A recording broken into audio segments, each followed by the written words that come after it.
Una po sa ating mga balita, buhos ang tulong na ipinadadala ngayon sa bansang Myanmar na niyanig ng magnitude 7.7 na lindol nitong Biyernes.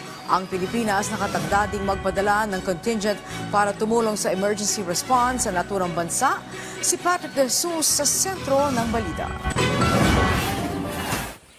Higit 100 tauhan mula sa Pilipinas ang ide-deploy sa Myanmar bilang bahagi ng humanitarian assistance matapos ang pagtama ng magnitude 7.7 na lindol sa nasabing bansa. Binubuo ito ng Philippine Emergency Medical Assistance Team mula sa Department of Health, Urban Search and Rescue mula sa Bureau of Fire Protection, Armed Forces of the Philippines, Metropolitan Manila Development Authority, katuwang ang SRR teams ng Apex Mining Corporation, First Gen Energy Development Corporation, at karagdagan pantauhan mula sa Office of Civil Defense.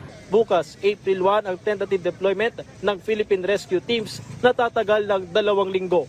Ayon kay Defense Secretary at NDRRMC Chairperson Gibo Teodoro, nag-ikiisa ang Pilipinas sa pagtulong sa Myanmar na lubhang naapektuhan ng kalamidad. Tiniyak din ito ni OCD Administrator Undersecretary Ariel Nepomuceno base na rin sa kanilang karanasan sa pagpapadala ng tulong sa mga lindol na tumama noon sa Syria at Turkiye. Una na rin nagsagawa ng special emergency meeting ang ASEAN Foreign Ministers kaugnay ng pagtama ng lindol sa Myanmar at Thailand, kabilang sa napagkasunduan ng pinahigting na relief at recovery efforts sa pagtutulungan ng mga bansa sa ASEAN. Ipinadala na ang ASEAN Emergency Response and Assessment Team mula sa ASEAN Coordinating Center for Humanitarian Assistance on Disaster Management at relief item sa pamagitan ng Disaster Emergency Logistics System.